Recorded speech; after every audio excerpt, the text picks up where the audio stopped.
있든지 우리 안에 거하시는 주님을 찬양합니다. 자, 식사 맛있게 하셨어요? 네, 새생명 축제가 끝났습니다. 보통 세상의 축제가 끝나면 어떻죠? 뭔가 좀 허전하고 또 그냥 많은 것들이 뭔가 나뒹굴고 정리가 이제 필요하고 약간 축제는 그런 느낌이죠. 마음껏 즐기고 누군가 다시 정리를 해야 되는 그런 상황들이 펼쳐지곤 합니다. 그래도 우리나라 국민들은 참 대단해요. 일본 나라가 옛날에는 어떤 공연이나 축제가 끝나면 뒷정리를 깨끗이 해서 뉴스가 보도되고 그랬는데 그것도 우리나라 사람들이 약간 경쟁 심리가 있는지는 모르겠는데 뭐 이렇게 시위를 하든지 어떤 축제나 공연이 끝나고 나서도 이제는 자연스럽게 국민들이 스스로가 자기들의 있던 자리를 치우는 조금 성숙한 어떤 면모들이 우리 안에 생기는 것 같아서 참 좋아요. 그러나 영적으로 새 생명 축제는 눈에 보이는 이 예배는 축제는 끝이 났지만 이제 진정한 우리 안에 축제가 남아있죠. 열매를 거두는 것입니다. 오늘 결단한 분들이 이제 정말 어떻게 신앙으로 한 걸음 한 걸음 나아갈 수 있도록 우리가 어떻게 도와야 할 것인가, 그게 이제 우리에게는 맡겨진 숙제가 되는 것이죠. 그리고 오늘 오셨습니다. 사실 오셔서 예배를 드리고 듣기만 하신 것도 귀한 겁니다. 그분들의 마음을 두드리다 보면 언젠가 오늘 이 자리가 기억이 날 것이라고 확신합니다. 우리가 전하고 섬긴 그 모든 수고는 하나님 앞에서 기억됩니다. 그것이 우리에게 있어서는 위로고 은혜입니다. 우리가 주를 위해 많은 것들을 하지만 주님을 위해 가장 드릴 수 있는 귀한 것, 주님이 가장 기뻐하시는 것은 무엇일까? 바로 영혼을 살리는 겁니다. 왜냐하면 그 잃어버린 영혼을 찾기 위해서, 구원하기 위해서 주님이 오셨고 죽으셨기 때문이에요. 그 결과가 저와 여러분 아닙니까? 그 주님께서 가장 기뻐하시는 일이 뭘까요? 다른 것이 아닙니다. 한 영혼을 살리는 것입니다. 이 일을 저와 여러분이 잊지 않는다면 우리의 축제는요, 풍성한 열매를 거둘 것입니다. 오늘 저와 여러분 그래서 참 행복한 날입니다. 저도 좀 피곤하긴 해요. 그런데 좋았습니다. 그 어느 때보다 감사했어요. 왜일까요? 정말 예수님이 필요한 분들에게 우리가 알고 있는 복음에 대해서 이야기할 수 있었기 때문에 굉장히 행복했어요. 오늘 이 예배를 통해서 우리 모두에게 그 마음이 있기를 바랍니다. 오늘 보니까 평소에 몸이 불편하고 또 멀리 계셔서 쉽게 오시지 못한 분들도 자리에 와 계셔요. 얼마나 반가운지 고맙고 감사합니다. 그리고 오늘 우리 보니까 오랫동안 가족이지만 또 우리 교회 예전에 다니셨지만 또 이 시간을 계기로 오신 분들을 제가 뵙고 인사를 했습니다. 반가웠어요. 인사를 나누면서 우리 이젠 자주 봬요 라는 말에 쑥스럽게 인사하시는 우리 남자 성도님들, 또 우리 자녀들, 딸들, 그런 모습들이 어쩌면 우리 안에 이제 하나하나 만들어갈 열매라고 생각을 합니다. 우리 모두 귀한 것 주신 하나님께 감사하십시다. 영광을 돌립시다. 그리고 이번 부분을 지나가면서 정말 내가 한 영혼을 살리는 일에 너무나 무기력하구나라는 걸 느낀 분들이 있다면 여러분 새롭게 도전하세요. 우리의 새생명 축제는 끝났지만 매주 예배는 반복됩니다. 누군가가 예수 그리스도 앞에 나와 믿어 구원에 이를 수 있는 문은 평강교회에 활짝 열려 있어요. 그 길들을, 그 시간들을 우리 모두가 잊지 않기를 바랍니다. 끝난 게 아니죠. 이제 시작입니다. 우리 모두가 그 마음으로 새롭게 나아가는 오늘이 되기를 바랍니다. 새생명 축제를 마친 오후 예배, 무슨 말씀을 전할까? 여러 가지 생각을 했어요. 말씀을 묵상하는데 제 마음속에 한 단어가 들어왔습니다. 긍휼. 긍휼이라는 단어죠. 우리가 우리 곁에 있는 그 누군가, 우리가 초청한 태신자들을 사랑했습니다. 그런데 그 사랑의 마음의 많은 부분은 긍휼함입니다. 비록 그분이 우리보다 더 부유하고 건강하고 많은 것을 가지고 많은 것을 배웠다 하더라도 우리의 마음에는 그에게 가장 있어야 될 소중한 것, 예수 그리스도의 만남이 없기 때문에 그를 불쌍히 여기는 마음이 있어야 합니다. 그 마음이 없으면 복음을 전할 수 없어요. 누군가를 향한 그 긍휼함이란요, 하나님께서 우리를 긍휼히 여기시는 그 마음으로부터 시작되는 거예요. 그 마음을 저와 여러분이 느끼기 때문에 그 마음이 전해지는 겁니다. 우리가 말을 잘해서 그분들이 오는 게 아니에요. 우리가 무엇인가 잘 섬기고 해줬기 때문에 오는 것 같지만 그것이 아니에요. 우리가 그분들을 향해 진정 긍휼한 마음으로 바라보고 무엇인가 그 마음으로 전하고자 하는 그것이 느껴지기 때문에 오시는 거예요. 오늘 저와 여러분이 긍휼히 여기는 자로 살아가기를 바랍니다. 그 마음이 커져가는 우리 교회가 되십시다. 우리 성도들이 되기를 바랍니다. 네. 여러분, 뉴욕이라는 도시를 아시죠? 미국 하면 뉴욕입니다. 우리는 워싱턴에 백악관이 있다고 이야기하지만 미국에서 오래 사신 어느 목사님이 그런 얘기를 하더라고요. 목사님, 뉴욕에 아무나 못 갑니다. 아무나 못 삽니다. 미국에 사는 사람들 평생 뉴욕 한 번도 못 가본 사람 많아요.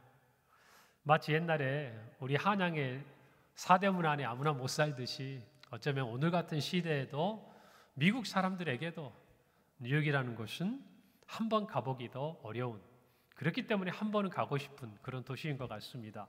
저도 아직 못 가봤네요. 그런데 이 뉴욕에는요, 공항이 3곳이 있습니다. 3곳이 있는데 그 중에 퀸즈라는 지역에 우리가 한번 들어봤을 만한 존 F 케네디 국제공항이 있고요. 또 라가디아 공항이라고 이 2 공항이 있습니다. 그리고 뉴저지 쪽에 뉴요크 리버티 국제공항이 있어요. 그러니까 이 3개 공항이 뉴욕으로 들어가는 관문입니다.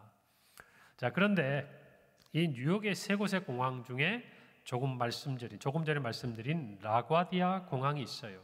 이 공항은 뉴욕 시장을 3번이나 역임했던 피오렐로 라과디아의 이름을 붙인 거예요. 그래서 라과디아 공항이라는 것이죠. 그가 뉴욕시의 직결 재판부 판사로 있을 때 한 이야기가 전해옵니다. 가난한 할머니가 빵 한 덩어리를 훔쳤습니다.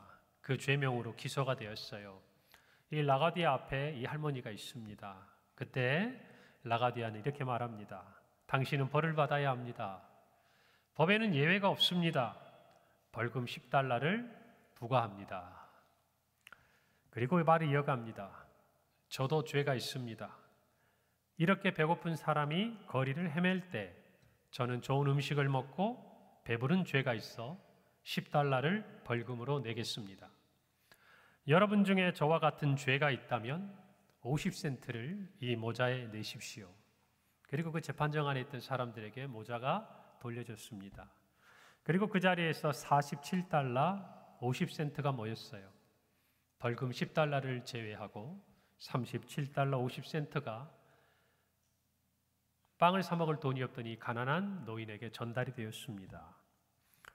마음이 따뜻해지지 않습니까? 법이라는, 그리고 공의라는 것들을 세워야 될 재판정이지만 정말 사람을 향한 긍휼함이, 그 사랑이 가득한 순간이었죠. 어쩌면 그 자리에 있는 많은 사람들이 뭔가를 동일하게 느꼈기 때문에 이 이야기가 전해오는 거 아니겠습니까? 훗날 불의의 비행기 사고로 라가디아는 세상을 떠납니다. 그러나 그를 기억하는 사람들은 공항을 세우고 그 이름을 라가디아 공항이라고 이름을 짓습니다. 사람들이 기억한 거죠. 이 한 사건이 아니라 이 한 사건을 볼 때 그가 뉴욕시의 시장으로서 재직하는 동안 어떻게 시정을 펼쳤을지 조금은 미루어 짐작이 되지 않습니까? 공의를 드러내야 하는 판사이지만 또한 긍휼함을 잃지 않았던 라과디아. 여러분, 어쩌면 우리나라의 이 법 체계를 대륙법계라고 합니다. 독일이라든지 이 대륙법계에 기반한 법 체계와 어떤 시스템을 갖추고 있는 것이죠. 그와 반대로 영미법계, 예를 들면 배심원들이 있고 또 재판관이 거기에 따라서 형량을 줌에 있어서 조금은 더 자유로울 수 있는 그런 시스템을 영미법계라고 하는데 우리나라는 이 대륙법계에 속해 있어요. 다소 좀 엄격하고 경직되어 있습니다. 그래서 어쩌면 라과디아 같은 판결이 우리에게는 일어나기 쉽지 않아요. 시스템 자체적으로. 그런데 오늘날의 이야기를 들어보면 버스 요금 800원과 2,400원을 횡령한 죄로 버스 기사가 해고를 당했습니다. 그것이 정당하다고 판결이 났죠. 또한 최근에는 사무실 냉장고에 있던 초코파이와 과자 2개를 꺼내 먹은 혐의로 보안업체 직원이 벌금형을 1심에서 선고받은 사건들이 계속 재조명되고 있습니다. 우리는 이런 이야기를 들을 때 그냥 한 면만 생각해서는 안 돼요. 그 사건을 언론에서 이야기할 때는 그 한 부분을 부각시키면 저와 여러분이 그럴 수가 있는가라고 이야기를 하지만 어쩌면 그러한 판결이 나기까지 그 안에 우리가 알지 못하는 이야기들이 또한 있기 마련인 것입니다. 그래서 우리는 조심해야 돼요.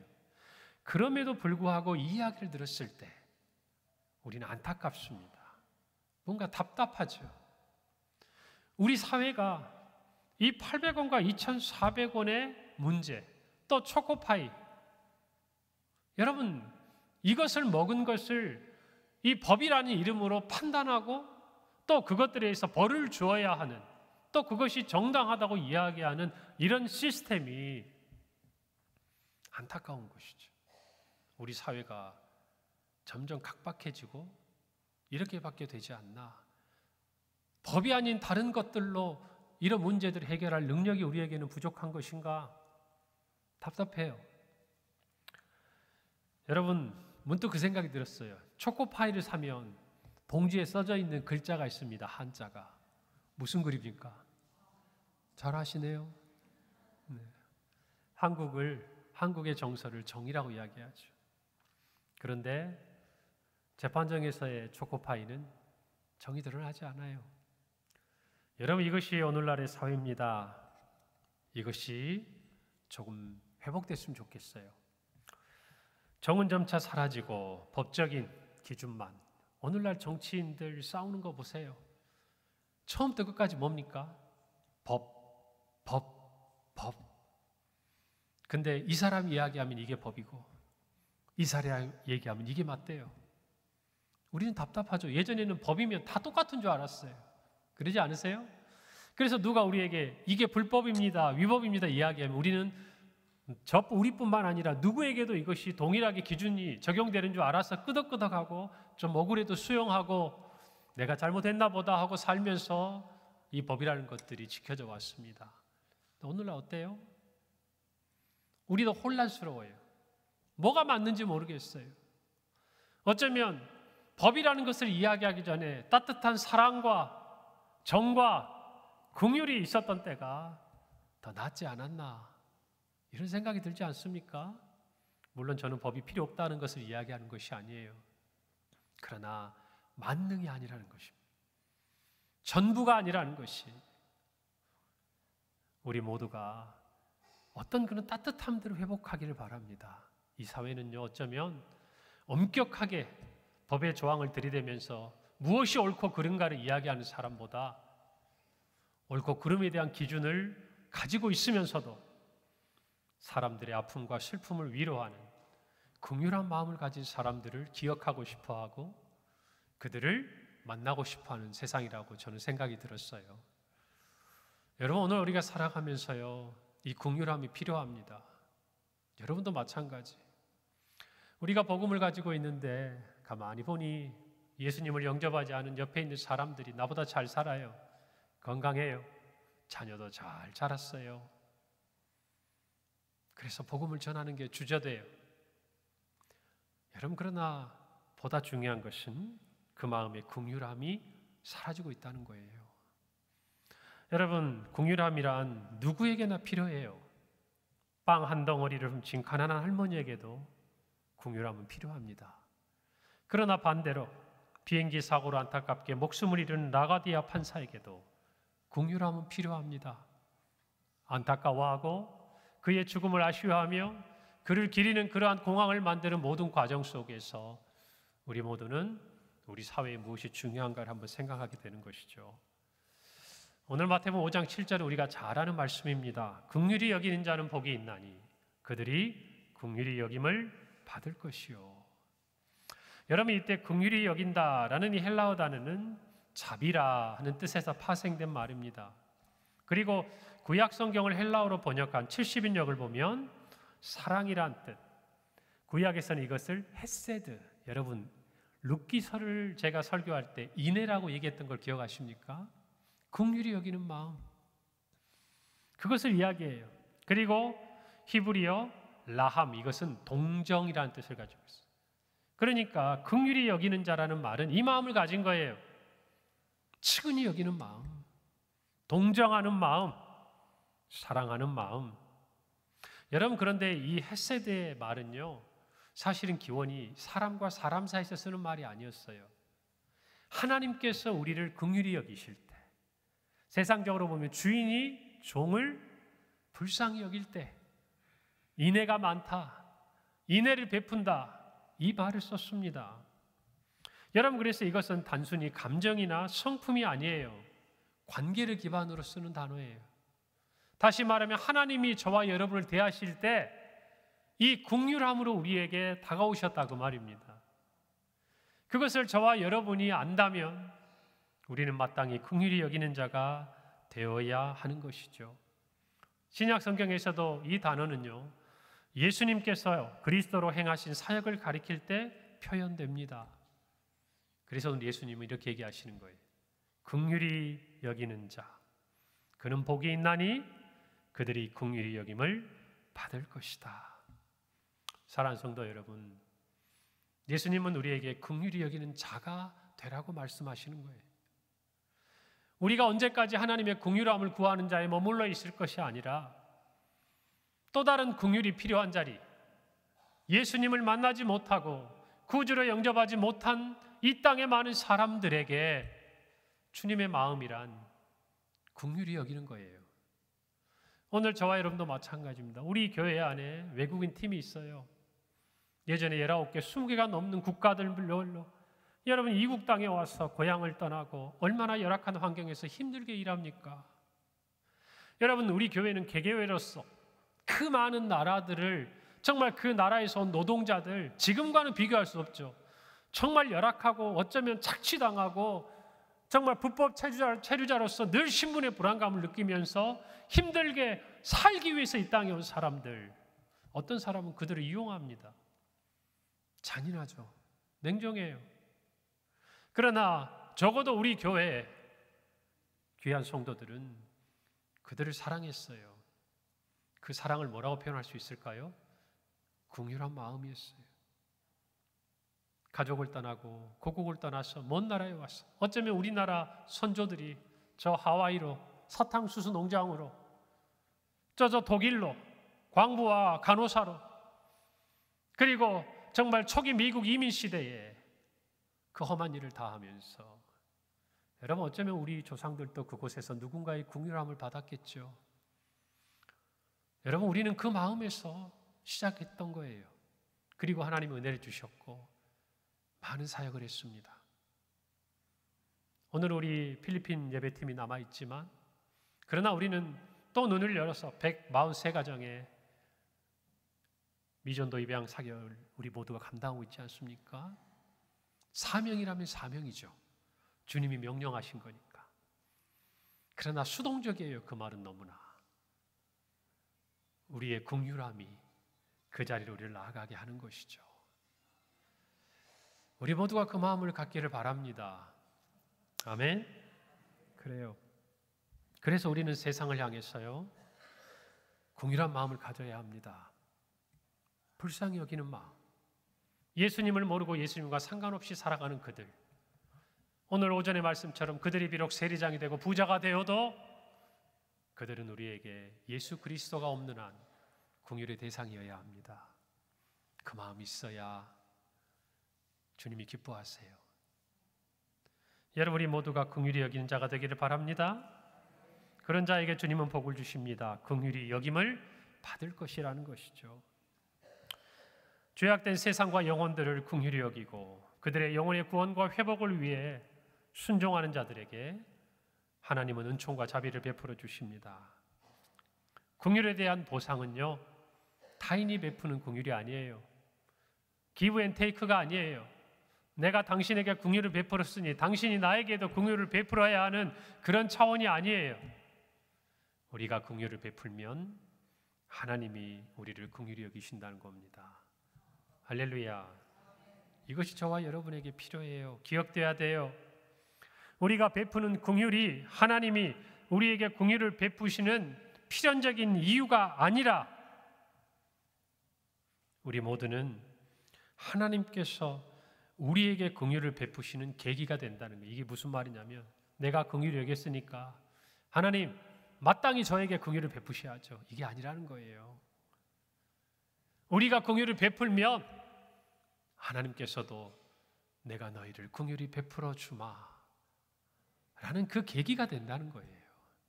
그것이 복이라는 것입니다. 긍휼히 여기는 것이 긍휼히 여김을 받는 조건이 아니라는 거예요. 오히려 반대로 이야기하면 하나님의 긍휼을 입은 자들이 다른 사람을 긍휼히 여길 수 있습니다. 여러분, 영적인 부분을 놓고 보면 세상적으로 가난한 사람을 긍휼히 여기는 사람 많습니다. 믿는 사람도 못하는 것 더하는 사람도 많습니다. 여러분, 그러나 그들이 줄 수 있는 것은 이 땅에 있는 것뿐이에요. 정말 그들에게 필요한 것이 무엇일까요? 살다가 잊혀지고 사라진 허무한 인생으로 끝나버릴 그들에게 정말 필요한 게 무엇일까요? 그것을 누가 줄 수 있을까요? 하나님의 긍휼을 입은 사람들이에요. 할렐루야. 누굴까요? 저와 여러분이라는 겁니다. 그렇게 하나님의 긍휼을 입은 자만이 남을 긍휼히 여길 수가 있는 거예요. 우리 주기도문을 기억하시죠? 마태복음 6장 12절에 우리가 우리에게 죄 지은 자를 사하여 준 것 같이 우리의 죄를 사하여 주옵시고, 우리의 죄를 사함받기 위해 우리의 죄 지은 자를 사하는 것이 아니죠.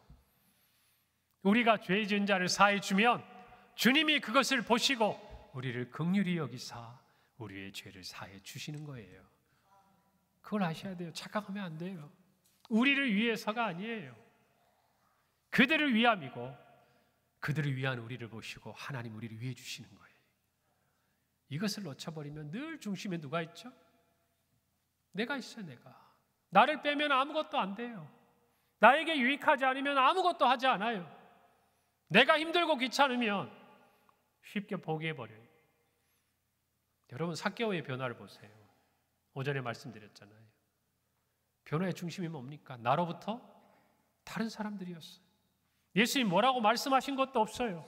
그런데 예수님을 만난 순간 세리장이 되기 위해, 부자가 되기 위해 오직 나만 위해 살았던 사람이 남을 생각하기 시작하는 거예요. 가난한 사람을 생각하는 거예요.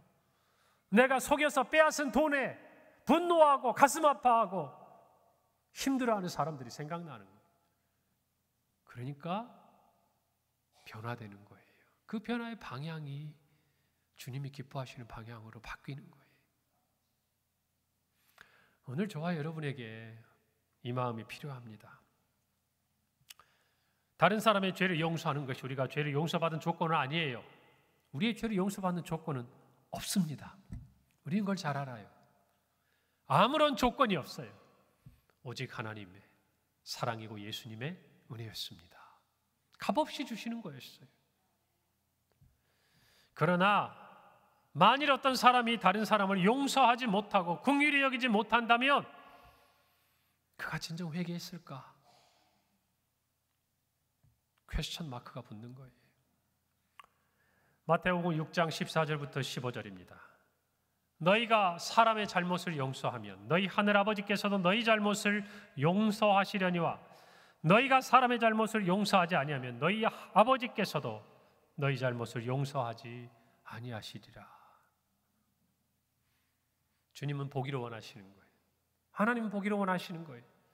하나님의 죄사함과 그 용서를 받은 자에게 마땅히 나타날 모습이 무엇인가? 1만 달란트를 사함받았다면 100데나리온에 대해서 나에게 빚진 자를 어떻게 대해야 할 것인가? 여러분, 그것이 저와 여러분에게 남아있는 숙제입니다. 하나님의 용서를 체험한 사람은요, 다른 사람에게 온유하며 관대해요.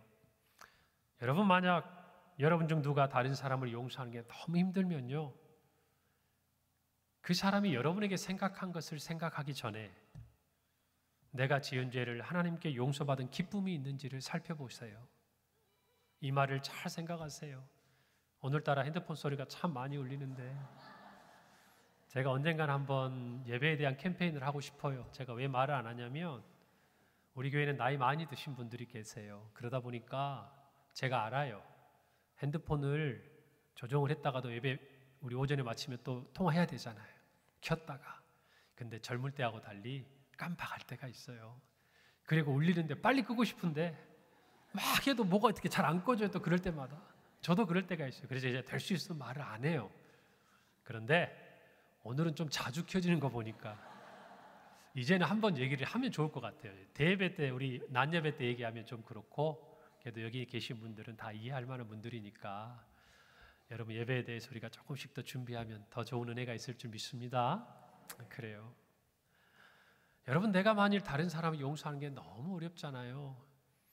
그러면 그 사람이 나에게 했던 것만 자꾸 생각하지 말고 정말 내가 하나님 앞에 무엇인가를 잘못했을 그때에 하나님이 나를 용서해 주셨던 그 기쁨이 나에 있는가? 좀 더 근원적인 질문으로 따지면 내가 죄 사함 받은 구원의 기쁨과 감격이 있는가? 여러분 그걸 떠올리시면요. 그 사람이 나에게 잘못한 것이 작게 보일 거예요. 여러분 그래서 우리에게는 긍휼히 여기는 마음이 참 중요합니다. 긍휼은요. 성경에 있는 대로 작은 한 사람, 소자에게 물 한 그릇을 대접하는 사소한 일부터 과부와 고아들을 돌보는 사회적인 안전망, 그리고 이 세상에 죄악된 모든 것과 투쟁하는, 싸우는, 그래서 정말 사망의 권세에서 하나님의 생명의 그 약속으로 인도하는 모든 부분에 이르기까지 마땅히 성도가 가져야 될 부분입니다. 아멘. 여러분 긍휼은 누구에게나 필요해요. 언젠가 그런 이야기를 한번 했어요. 제가 훈련하는데 참 똑똑한 분이에요. 그리고 사업도 성공한 분이었고 우리나라 최고의 학부를 나왔고 자기는 어려서부터 항상 기도했대요. 하나님 저는 누군가를 돕고 싶어요. 살고 싶어요. 도우며 살고 싶어요. 그런데 그분이 저한테 훈련을 받을 때는 인생 힘든 시간이었어요. 사업을 키워가지고 이제는 남편에게 맡겼어요. 남편이 좀 잘해주기를. 남편이 별일이 없었다는 얘기죠. 그런데 그 남편이 잘 못했어요. 사기를 당하고 다 속아서 오히려 빚을 지고 말았어요. 이 집사님이 하루아침에 아이들 과외를 하면서 적지 않은 나이에 힘들었어요. 고등학교 다니는 아이가 있는데 이 아이가 공부를 좀 잘해서 학비를 내야 되는 학교를 다녔어요. 근데 학비가 없는 거예요. 그것을 어떻게 주변에서 알게 된 거예요. 그래서 저희 반 함께 훈련받는 집사님들이 저에게 조그만 봉투를 가져왔어요. 목사님 제가 저희들이 주면 안 받을 것 같으니까 목사님 좀 전해주세요. 제가 이렇게 함께 보자고 그랬습니다. 그리고 내밀었어요. 너무 당황하셨어요. 우시더라고요. 이렇게 얘기했어요. 목사님 저는 평생을 살면서 지금까지 내가 누구를 도우며 살 거라고 생각했지 내가 누구의 도움을 받으며 살 거라고는 한 번도 생각해 본 적이 없어요. 너무 마음이 힘들어요. 제가 그때 그렇게 말씀드렸어요. 사랑하려면 사랑받을 줄 알아야 돼요. 누군가를 긍휼히 여기려면 누군가의 긍휼함도 받아야 진정한 긍휼함을 나눌 수 있는 거예요. 감사하며 받으세요. 감사도 받고 모든 분들에게 고맙다고 표현을 하셨습니다. 여러분 긍휼함은요 우리 모두에게 필요합니다. 여기서 예외는 없어요. 이것을 아시면요 오늘 여러분이 할 수 있는 그 긍휼함을 베풀 수 있는 사람과 장소와 시간 속에서 그 시간을 지나가지 않기를 바랍니다. 긍휼하심을 입은 성도는 긍휼을 실천합니다. 그리고 그것을 보신 하나님은 그를 또다시 긍휼히 여기십니다. 이것이 제가 좋아하는 긍휼의 영적 선순환이에요. 어떤 순환? 선순환. 좋은 것이 좋은 것을 꼬리를 물고 이어진. 여러분 신앙이란 그런 것이어야 돼요. 좋은 것은 꼬리를 물고 꼬리를 물고 악한 것은 그 모양이라도 버리는 것. 그게 신앙이에요. 우리 평강교회는 그런 교회가 되기를 바랍니다. 여러분 요한일서 4장 19절은 우리가 사랑하면 그가 먼저 우리를 사랑하셨다 말합니다. 주님이 먼저 우리를 긍휼히 여기셨어요. 그 사랑이 흐르고 흘러서 우리를 통해 또 다른 사람들에게 흘러가는 것이 오늘 새생명 축제 현장이었습니다. 여러분 스노우볼 아시죠? 스노우볼 효과. 여러분 눈덩이가 작은 게 산 위에서 모아져서 구르기 시작합니다. 그게 굴러가면서 어떻게 돼요? 눈이 붙으면서 엄청난 여러분 스노우볼이 돼요. 마찬가지로 우리의 작은 긍휼함, 소자에게 주는 물 한 그릇, 우리 곁에 힘든 사람에게 전하는 위로 한마디와 우리의 작은 섬김은요 큰 열매를 가지고 옵니다. 여러분 그것을 믿으시기를 바랍니다. 감당할 수 없는 은혜와 축복이 하나님으로부터 우리에게 올 거예요. 긍휼히 여기는 자가 되시기를 바랍니다. 제가 이 긍휼이라는 한자를 한번 찾아봤어요. 문득 생각이 나서. 그랬더니요 제가 깜짝 놀랐어요. 한자가 긍자가 무슨 긍자냐면 자랑할 긍자더라고요. 자랑할 긍자. 여러분 긍지라는 단어 아시죠? 뭔가 자부심을 느끼고 뭔가 자랑스러운 것, 우리 긍지를 갖는다 그러잖아요. 그때 똑같은 단어가 있어요. 그리고 휼은 뭐냐? 불쌍할 휼. 여러분 그런데 이 자랑할 긍에 또 다른 한자는 뜻이 두세 개 있잖아요. 다른 뜻이. 세 번째 뜻이 뭐가 있는가 제가 보니까 불쌍히 여기다라는 뜻이 있더라고요. 그래서 이걸 보는데 참 하나 생각이 됐습니다. 자랑하는 것. 누군가를 불쌍히 여긴 우리의 마음이 우리의 자랑이 되면 좋겠다. 이런 마음이 들었어요. 그런 교회, 그런 나라, 그런 민족, 그런 우리 평강교회 성도들이 되기를 바랍니다. 빵을 훔친 한 가난한 여인에 대한 라가디아 판사의 긍휼히 여기는 마음이 그가 내린 정확한 법조문에 입각한 판결보다 더욱 빛나고 아름답지 않습니까? 그의 영광이 되지 않았습니까? 오늘 우리에게도 그것이 자랑이 되기를 바랍니다. 오늘 또 우리에게는 주님의 긍휼히 여기심이 필요합니다. 그리고 주님이 다시 오실 때까지 그것은 계속됩니다. 야고보서 2장 13절은 말씀해요. 긍휼을 행하지 아니하는 자에게는 긍휼 없는 심판이 있으리라. 긍휼은 심판을 이기고 자랑하느니라. 이런 말씀 잘 못 들어보셨죠? 저도 설교 준비하다가 이 말씀을 발견했는데 제 마음이 뜨끔했어요. 우리 모두가 이 말씀을 마음에 새기기를 바랍니다. 긍휼이 있는 심판이 우리에게 있을 겁니다. 우리 모두 이 세상의 옳고 그름을 뛰어넘어서 정말 하늘과 이 땅의 모든 법칙을 거슬러서 사람의 몸을 입고 이 땅에 오셔서 우리를 위해 죽으시고 부활하사 우리를 구원하신 주님의 그 긍휼함을 잊지 말고 우리 모두도 할 수 있는 대로 우리의 삶의 옳고 그름의 경지를 뛰어넘어서 긍휼히 여기는 우리 모든 성도들의 모습이 있기를 간절히 바랍니다. 그것이 진정한 옳음으로 나아가는 길이라고 믿습니다. 기도하겠습니다. 하나님 은혜를 감사합니다. 긍휼히 여기는 자에게 주님이 주시는 복,